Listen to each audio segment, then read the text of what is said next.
ეკლესია რო მართლა ფუნქციონირებდეს ამ საზოგადოებაში, ჩვენი ყველაზე ახლო მოკავშირე უნდა იყოს.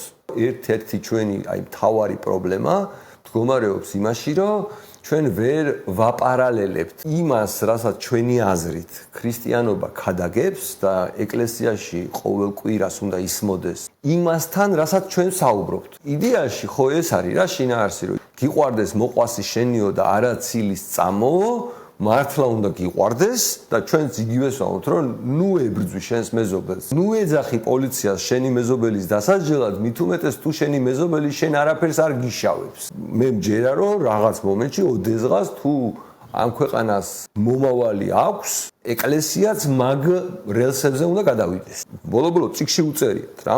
ამ წიგს განარა უნდა უქნან, როგორ უნდა დაჩვენდეს მრევლი ისე, რომ წიგში რაც წერია, იმის საპირისპიროს იჯერებდეს. ვეფხისტყაოსანი რომ მაგალითად ღალატს რო ქადაგებდეს. ვეფხისტყაოსანში წერია და მოგვიწოდებენ, რომ მეგობრები ჩავუშვათ. ასე რო ასწავლიდეს მასწავლებელი ვეფხისტყაოსანს და თქვენც ბავშვებო თქვენი მეგობრები რაც შეიძლება ხშირად უნდა ჩაუშვათ. რაღაც მომენტში ვიღაცა ბავშვმა ხო შეიძლება წაიკითხოს ეს ვეფხისტყაოსანი და თქვას რომ კაცო მას აქ ეს არ წერიაო რა. ისევე როგორც ვიღაცამ რო წაიკითხოს და რო თქვას რომ ბიბლიაში ეს არ წერიაო.